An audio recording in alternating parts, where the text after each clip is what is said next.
नमस्कार स्टूडेंट्स, हमें 19 भानु और आपका इस चैनल पे स्वागत है। दोस्तों, हम लोग history of Bihar lecture series में चल रहे हैं, जिसका हम लोग मॉडर्न पार्ट देख रहे थे। और मॉडर्न पार्ट में हमने संथाल रिबेलियन का जो पहला पार्ट है वो देख लिया था।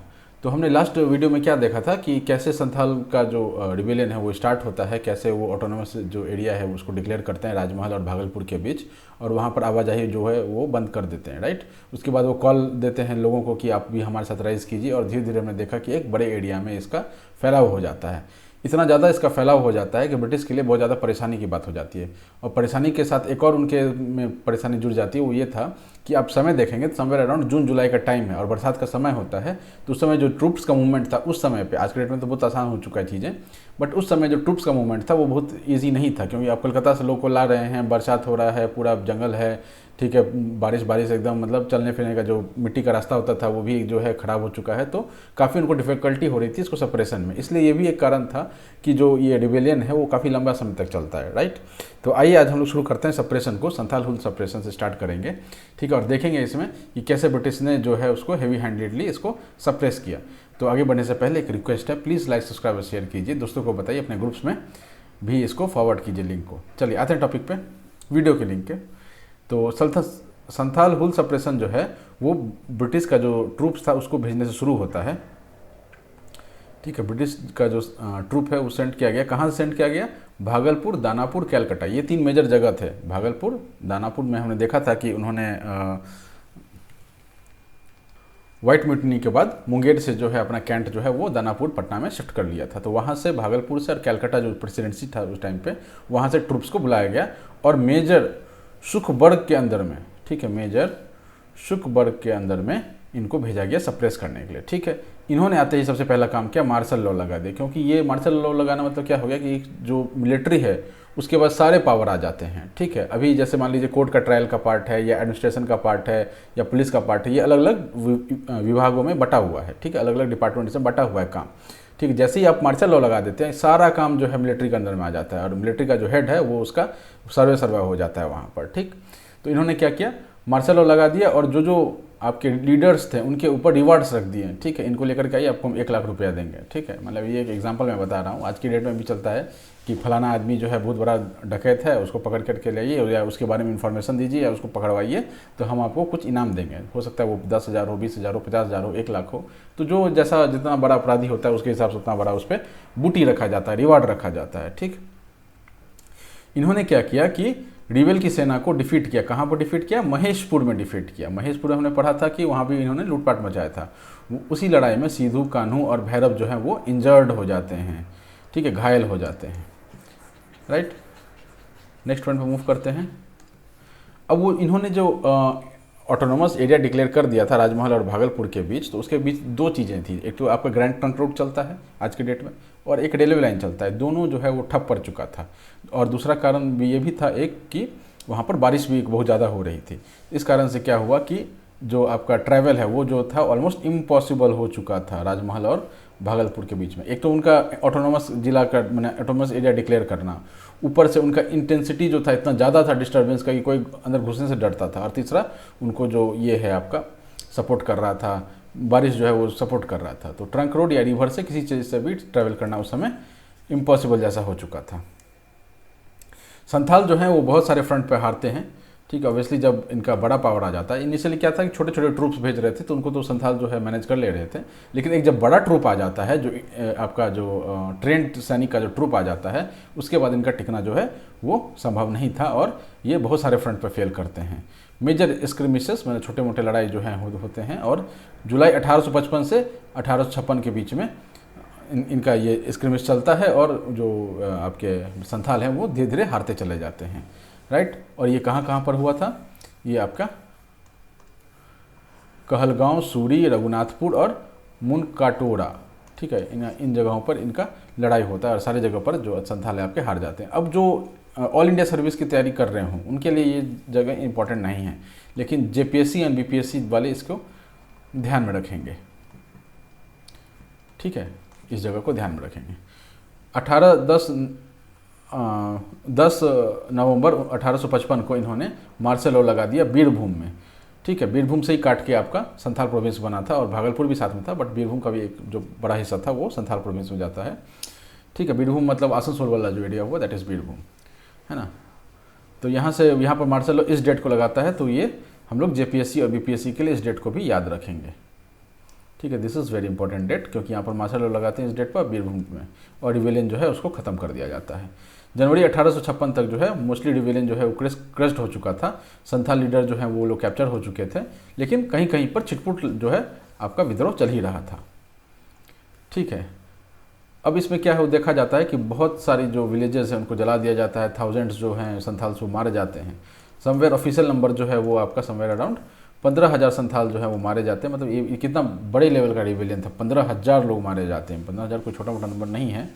ठीक है, सिद्धू जो है उनको अरेस्ट कर लिया जाता है पहले, और फिर कान्हू को भी अरेस्ट कर लिया जाता है। दोनों को गोली मार दिया जाता है। एग्जीक्यूटेड यहाँ पर फांसी नहीं दी जाती है, गोली मार दी जाती है। चांद और भैरव जो है वो बैटलफील्ड पर लड़ाई करते करते शहीद हो जाते हैं। मार्च 1856 तक ये रिवोल्ट जो है पूरी तरह से सप्रेस्ड हो चुका था, ख़त्म हो चुका था। ठीक है दोस्तों, तो अभी तक हमने जो पढ़ा इसमें हमने देखा कि एक ये बड़े टॉपिक में बहुत सारे छोटे टॉपिक्स हैं, तो पूरे बड़े टॉपिक्स आपको नोट्स बनाना है, छोटे टॉपिक्स के हिसाब से भी नोट्स बनाना है। जो ऑल इंडिया सर्विस के लोग हैं जो तैयारी कर रहे हैं, जो वीडियो देख रहे हैं, वो जो पर्टिकुलर जो आपके छोटे मोटे जो इन्फॉर्मेशन है ना उस पर ध्यान नहीं दें। जैसे कि लास्ट वीडियो में हमने देखा था ना, ये वीर मांझी वाला चीज़ हो गया है ना, वीर मांझी वाला, फिर मार्गो राजा वाला, तो ये सब जो है आप ऑल इंडिया सर्विस वाले ध्यान नहीं दें। ऑल इंडिया सर्विस वाले जो है वो जून से स्टार्ट कर सकते हैं, ये डेट बहुत ज़्यादा इंपॉर्टेंट है। यहीं से संथाल रिवेलियन का जो एक्चुअल शुरुआत है वो माना जाता है। ठीक है, भोगना डी गाँव जो है ये इंपॉर्टेंट हो जाता है। तो ये सारा इनको इंपॉर्टेंट है, लेकिन ये पार्ट जो है वो बीपीएससी और जेपीएससी, ठीक है, एंड WBPSC, अब इसमें ज़्यादा नहीं आता होगा इस तरफ से सवाल, बट स्टिल ये लोग ध्यान में ज़्यादा रखें इस चीज़ों को। राइट, चलिए आगे मूव करते हैं। आउटकम क्या रहा है इसका? ठीक है, तो इसके जो है प्रोफाउंड आउटकम्स थे, कुछ इमीडिएट थे जो तुरंत आपको देखने के लिए मिला, और कुछ लॉन्ग टर्म था।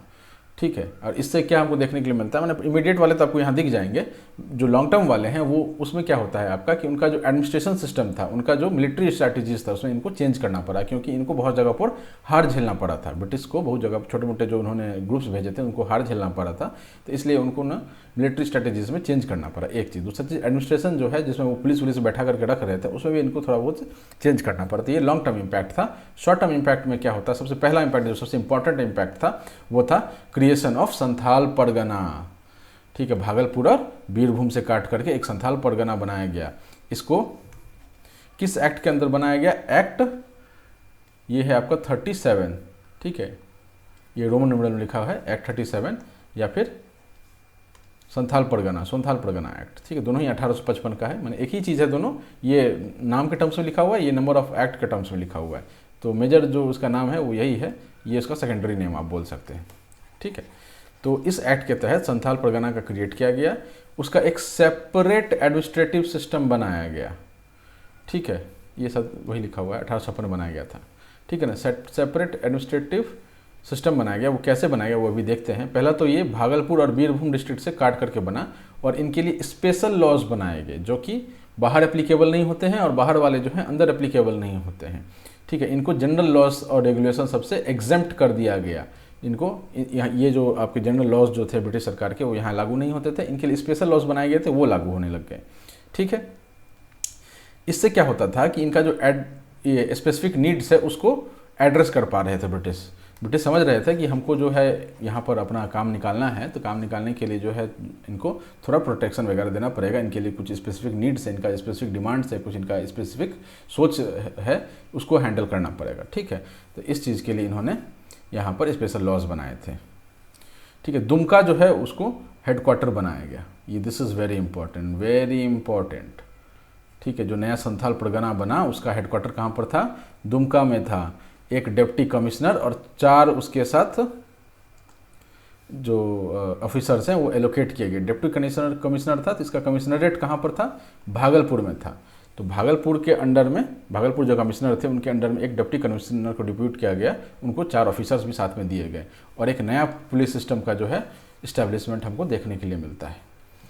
ठीक है, इससे क्या होता है कि जो बीच में इंटरमीडिएट्स थे, उनको हटाया गया और जो ट्राइबल्स थे उनको विश्वास दिलाया गया कि हम जो पुलिस हैं वो आप लोगों के लिए हैं, हम आप लोग के हेल्प के लिए हैं। ऑल्दो ये एक ऐसा था कि उनको थोड़ा मतलब क्या करता डिसेंटमेंट था, उसको शांत करने के लिए था। मतलब उनका लक्ष्य ओवरऑल ब्रिटिश का लक्ष्य देखें तो क्या है कि प्रॉफिट मोटिव है, प्रॉफिट मोटिव के लिए वो मारकाट मचाएंगे ही, वो लूटपाट मचाएंगे ही, ठीक है। बट क्या होता है कि बीच में जब थोड़ा सा ब्रेक लगाना होता है तो इस तरह का काम वो लोग करते थे, ठीक। चलिए, परहा-पाहन सिस्टम जो है उसको कुछ हद तक रिस्टोर कर दिया गया। अब परहा-पाहन मैंने आपको बताया था, ये एक पॉलिटिकल यूनिट होता था, एक बड़ा सा ट्राइब में छोटा छोटा ट्राइब होता था, ग्रुप होता था, सब में सबका जो यूनिट है इसको परहा बोला जाता था। इसका जो प्रीस्ट होता था, जो हेड होता था, उसका पाहन बोला जाता था, ठीक है। जो हेड है उसका या प्रीस्ट है उसको पाहन बोला जाता था, है ना। तो इसको जो है कुछ हद तक रिस्टोर कर दिया गया। अब कुछ हद तक कहने का क्या मतलब है कि अब ऐसा है ना कि इनके पास जो पहले जो पाहन थे, पढ़ा ग्रुप हुआ, पाहन उसका हेड या प्रीस्ट, हेड प्रीस्ट टाइप का हुआ। अब ये जो था इसको टोटली रिस्टोर नहीं किया जा सकता था, क्योंकि टोटली रिस्टोर करना मतलब हो गया कि इनको सारा पावर दे देना। लेकिन सारा पावर कैसे दे देंगे उनको तो शासन तो करना ही है, EIC को, ईस्ट इंडिया कंपनी को शासन तो करना ही है। तो सारा पावर नहीं दे करके जो कुछ सिविल पावर था वो उनको दे दिया गया।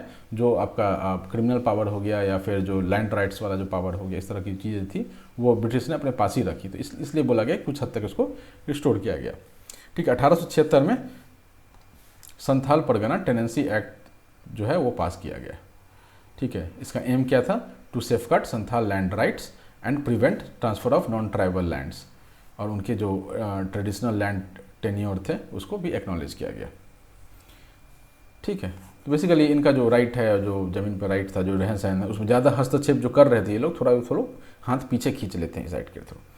बट स्टिल डिस्पाइट इतने मेजर्स के बाद भी जो ब्रिटिश का डिप्रेशन है वो इंक्रीज ही हुआ, ठीक है। Stricter control over tribal areas and new laws to prevent further uprising, इतने सारे नियम कानून। अब जब आपको एक बार वहाँ से ये मिल गया कि भाई ये लोग जो है वो अगेन राइज कर सकते हैं, तो उन्होंने उस हिसाब से जो है स्ट्रैटेजिकली उसका व्यवस्था किया, है ना। चलिए, रीजंस ऑफ फेलियर क्या था? जो इतना बड़ा रिबेलियन हुआ, 15,000 लोग मारे गए, उसमें जो क्या रीज़न था इनके फेलियर का? पहला तो था मॉडर्न वीपन, ठीक है। संथालीस के पास मॉडर्न वीपन नहीं था, ठीक है। उनके पास क्या था? वो एरो, स्पीयर, गंडासा। गंडासा आपका ये होता है, वो अपने साउथ की मूवी में देखा होगा, कुल्हाड़ी टाइप का, कुल्हाड़ी का भाई जैसा समझ लीजिए, है ना। या फिर ऐसा भी एक गंडासा होता है, तो यहाँ पर कट होता है, मीट वीट जब कट करते हैं, या साउथ की मूवीज़ हमने बहुत देखा होगा, पेड़ वेड़ काटने के लिए यूज़ होता है, वो गंडासा इनके पास होता था, ठीक है। और ब्रिटिश के पास क्या होता था? उस समय का मॉडर्न गन्स होता था। तो अब उसके सामने ये लोग कैसे टिक पाते, ठीक है। दूसरा क्या था? Experience and training. एक्सपीरियंस और ट्रेनिंग जो था इनके पास नहीं था, मतलब किसी के पास नहीं था, संथाल के पास नहीं था। ब्रिटिश के जो मिलिट्री है या ब्रिटिश का जो सैनिक है वो पहले से ही ट्रेंड है, डिसिप्लिन्ड है, ठीक है। उसको लड़ने का अभ्यास है, तो ऑब्वियसली उनके सामने टिकना मुश्किल है, ठीक है। किसी के पास स्टेमिना हो, किसी के पास स्ट्रैटेजी हो, और आपके पास कितना भी दम हो, उस स्टेमिना और स्ट्रैटेजी को आप मैच नहीं कर सकते हैं।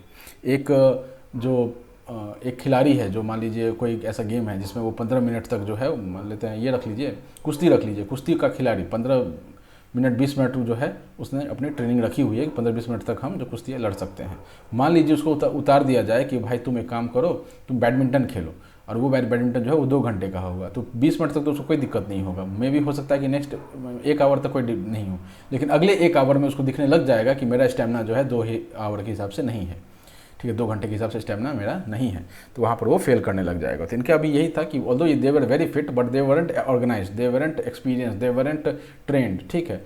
तो उनका जो मूवमेंट था वो जो है इतना स्विफ्ट नहीं हो पाता था, या इतना घातक नहीं हो पाता था, ठीक है। चलिए, नेक्स्ट इकोनॉमिक पावर।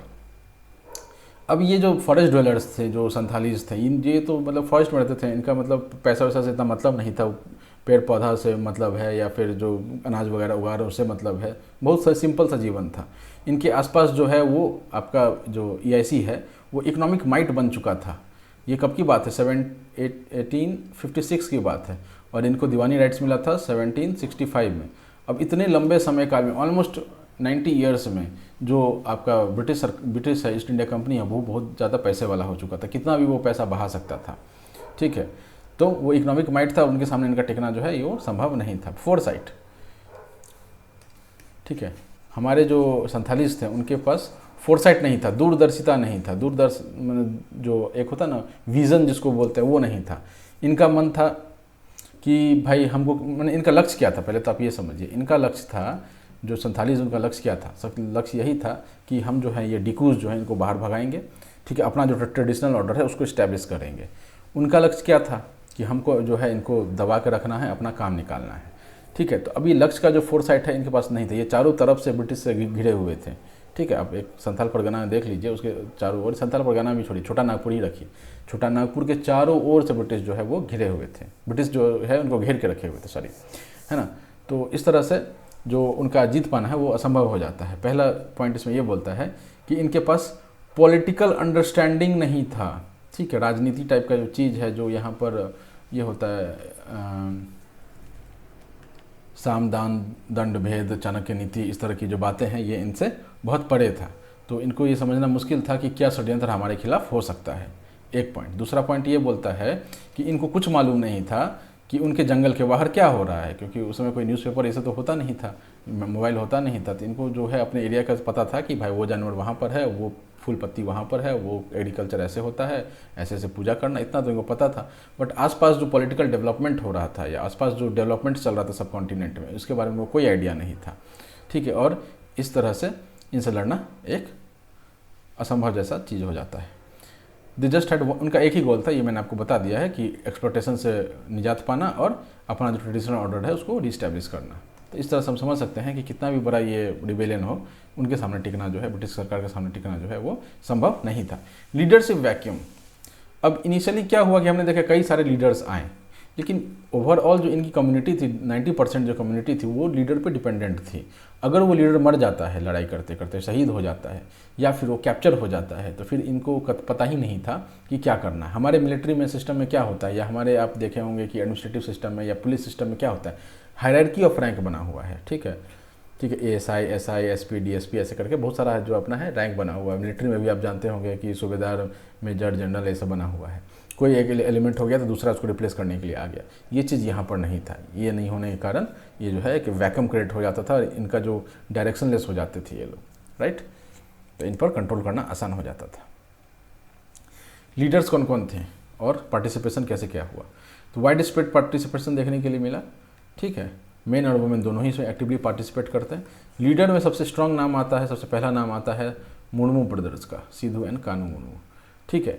अब इनमें भी जो पहला नाम आता है वो है सिद्धू मुर्मू, ये बड़ा भाई था, ठीक। इन्होंने इनिशियल स्टेजेस ऑफ रिवेलियन को शुरू किया, ठीक है। लोगों को मोबिलाइज़ किया, उनको बताया कि ऐसे ऐसे मुझे भगवान ने आपको इससे निजात दिलाने के लिए भेजा है, ठीक है। और इन्होंने बैटल का शुरुआत किया।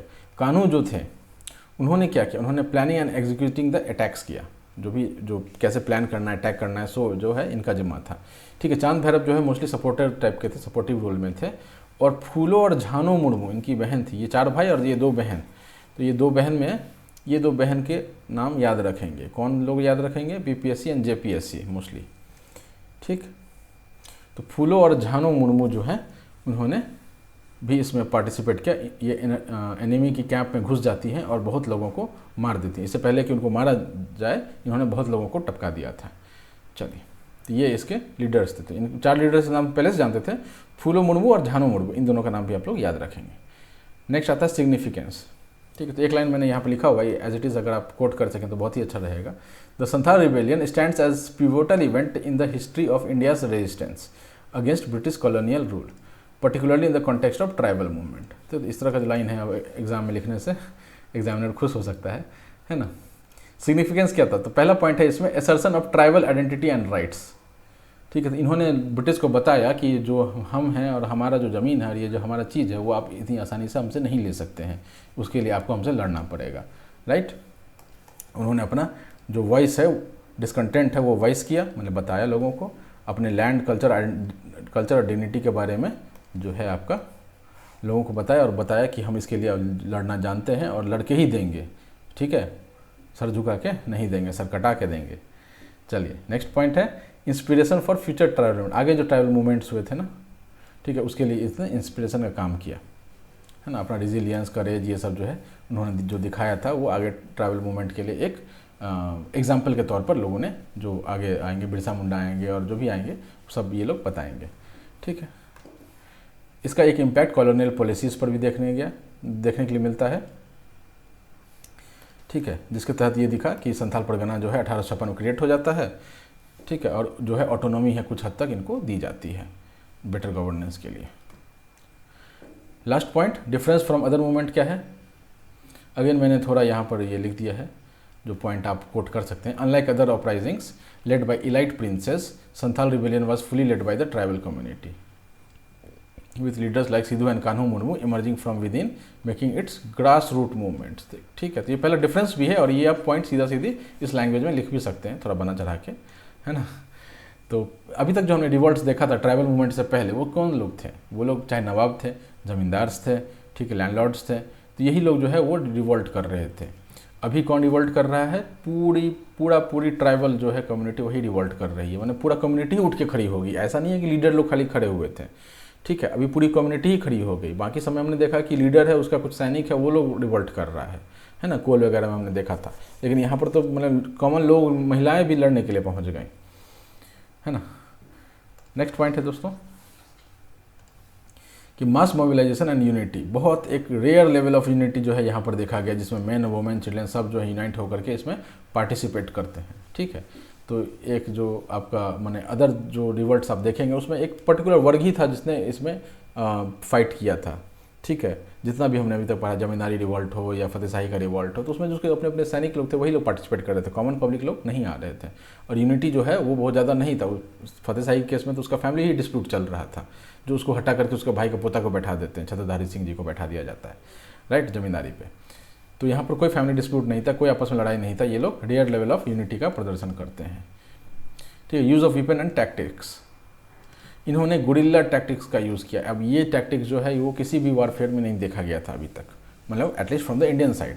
जो ट्रेंड आर्मी है उसकी तो बात ही हटा दीजिए, उसकी तो बात नहीं कर रहे हैं। जो रिवॉल्ट कर रहे थे 1765 के बाद से, ठीक, किसी ने भी इस गुरिल्ला टैक्टिक्स का प्रयोग नहीं किया था और इसी के तहत इन्होंने ब्रिटिश को मात भी दी थी कई बार, है ना। इसमें एक कल्चरल और रिलीजियस डायमेंशन भी था, ठीक है। संथाल्स को ऐसा लगता था कि पॉलिटिकल ये जो लड़ाई है एक पॉलिटिकल ही फाइट नहीं है, बल्कि हमारा जो कल्चर है और रिलीजन है उसको भी डिफेंड करना है, ठीक है। तो ऑब्वियसली आप देख रहे थे ना, हमने पढ़ा था अभी जस्ट कुछ देर पहले कि सिद्धू और कान्हू जो है उन्होंने बताया था अपने आप को भगवान के ही हम भेजे हुए दूत हैं और हम आपको इस चीज़ से निजात दिलाएंगे, ठीक। ये एक सक्सेसफुल मूवमेंट था, ऑल्दो ये लोग डिफीट हो गए थे, ये लोग हार गए थे, संथाल लोग हार गए, बट इसको मूवमेंट को सक्सेसफुल बोला जाता है हमारे इंडियन नज़र से। क्यों बोला जाता है? क्योंकि इसके बाद जो है संथाल परगना क्रिएट किया गया, संथाल परगना टेनेंसी एक्ट पास किया गया, इनको थोड़े राइट्स दिए गए, इनका जो राइट है प्रोटेक्ट किया जाने लगा, क्रिश्चियन मिशनरीज़ को रोका जाने लगा कि इस एरिया में आप लोग मत घुसिए, नहीं तो मारे काटे जा सकते हैं। मतलब इस तरह का जो है जो उनका हस्तक्षेप था वो कुछ हद तक चेक हुआ था। इसी के साथ हमारा ये बड़ा टॉपिक जो वो ख़त्म होता है। एक बार मुझे 1 मिनट लगेगा, मैं आपको सारा कुछ एक बार दिखा देता हूँ और क्या क्या इम्पोर्टेंट है ना। ज़्यादा टाइम नहीं लगेगा, बस 1 मिनट और लगेगा, ठीक है। तो पहले तो मैंने आपको इंट्रोडक्शन पार्ट बताया था, है ना। इंट्रोडक्शन में आप ये सब कोट कर सकते हैं। उसके बाद मैंने दमन और को का डेफिनेशन बताया था कि इन जो आपके ये हैं संथाल लोग हैं उनके लिए दमन और को का इन्होंने डिमार्केशन किया था और यही सेंटर ऑफ संथाल रिबेलियन था। तो ये सबको याद रखना है, ठीक है। राजमहल भागलपुर वाला एरिया है, ये बीपीएससी जेपीएससी के लिए है ना। स्पेशली इसलिए मैंने इन बिहार लिखा हुआ है, राइट, नहीं तो ये मैं सीधा ही उड़ा सकता था। दमन एंड को इज़ वेरी इंपॉर्टेंट, ये आपके नेशनल हिस्ट्री में भी पढ़ाया जाता है। इसके डिस्ट्रिक्ट कौन कौन से थे? आज के डिस्ट्रिक्ट कौन कौन से हैं, उस समय का एरिया और आज का डिस्ट्रिक्ट, साहेबगंज, पाकुड़, गोड्डा, ठीक है। अब ये जो है आपका उस समय एग्जिस्ट नहीं करता था और ये आपको जेपीएससी और बीपीएससी के लिए ही ध्यान रखना है ना, उससे ज़्यादा के लिए ध्यान नहीं रखना है। यूपीएससी वगैरह की तैयारी कर रहे हो, एसएससी की तैयारी कर रहे हो तो इसको ध्यान नहीं रखना है। लेकिन दमन को ध्यान रखेंगे क्या है दमन को, राइट। इनके बारे में जो है पॉइंट वो आप ध्यान रखें। ये आपका नेशनल मतलब स्टेट दोनों के लिए इंपॉर्टेंट हो जाता है, ठीक है।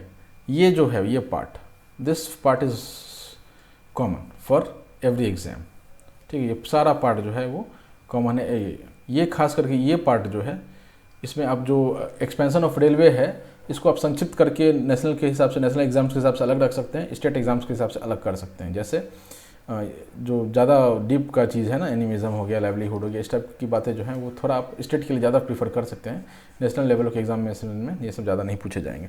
लिबरेटर का जो विश्वास है ये भी है मोटा मोटी सब है यहाँ पर ज़्यादा कुछ हटाने का नहीं है। हटाने का जहाँ पर आएगा वो हम आपको बताते हैं। हटाने का यहाँ पर है, जो मैंने पहले ही आपको बताया हुआ है कि वीर सिंह मांझी और मालगो राजा वाला जो पॉइंट है, ये आपको स्पेशली बीपीएससी, जेपीएससी, डब्ल्यूपीएससी के लिए आपको ध्यान रखना है। ठीक है, ये डेट जो है आपको ध्यान रखना है। और यहाँ से हम लोग नेशनल वाले हैं, नेशनल, ठीक है, यूपीएससी लिख देता हूँ मैं, नेशनल हटाइए, यूपीएससी लिख देता हूँ मैं।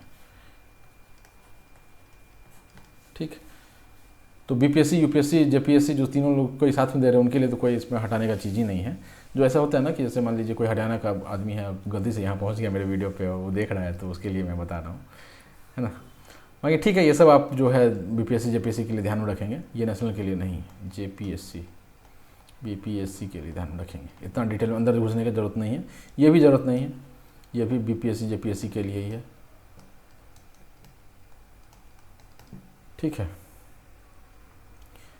इसमें जो ये इंपॉर्टेंट पॉइंट्स हैं इसको आप अवॉइड कर सकते हैं, मतलब ये जो बीपीएससी के लिए इंपॉर्टेंट है, ये कहने का ये मतलब है ना। ठीक है, बाकी ठीक है, अब थोड़ा बहुत इसमें आप समझ सकते हैं, तैयारी कर रहे हैं तो ये सब पॉइंट जो है इंपॉर्टेंट याद रखेंगे। दिस इज़ इंपॉर्टेंट, नेशनल के लिए, यूपीएससी के लिए इंपॉर्टेंट हो जाता है। ये पूछ सकता है 2 लाइनर्स 3 लाइनर्स में, पढ़ा पाने का सिस्टम क्या था या ये सब क्या था, सारा कुछ इंपॉर्टेंट हो जाता है यूपीएससी के लिए। दुमका का नाम याद रखेंगे। रीजंस ऑफ फेलियर, ये सारा कुछ इंपॉर्टेंट है यूपीएससी के लिए। UPSC, state PCS, state PSCS, है ना, सारा याद रखेंगे ये सब। ठीक है, इसमें भी सारा कुछ याद रखना है, तो कि यू बी जे, है ना, यूपीएससी, बीपीएससी, जेपीएससी सबके लिए है, सी सारा कुछ रख लीजिए। ठीक है, यू बी जे, है ना, यूपीएससी, बीपीएससी, जेपीएससी सबके लिए ये चीज़ ध्यान रखेंगे। चलिए, इसी के साथ हमारा ये ख़त्म होता है। आगे बढ़ने से पहले, मतलब ख़त्म करने से पहले मेरे डिस्क्रिप्शन में चेक कर लीजिएगा, आपके काम का कुछ प्लेलिस्ट मिले तो ज़रूर उसको व्यू कीजिए, देखिए, कुछ मैं काम आ सकूँ आपके। और मेरे चैनल पे भी आप जाके प्लेलिस्ट वाले सेक्शन में देखेंगे तो बहुत सारे प्लेलिस्ट बने हुए हैं। आप प्लेलिस्ट देखिए, किसी में लगे कि सर इसमें जो काफ़ी वीडियोज़ को मैंने काफ़ी प्लेलिस्ट को मैंने कुछ आगे तक बढ़ा करके स्टॉप किया हुआ है, तो जस्ट इन केस आपको लगे कि सर ये वाला जो है कंटिन्यू होना चाहिए, तो प्लीज़ उस पर कमेंट कीजिए, मैं ज़रूर उसको आगे बढ़ाऊँगा। ठीक है, चलिए, तब तक के लिए Tata, thank you, all the best.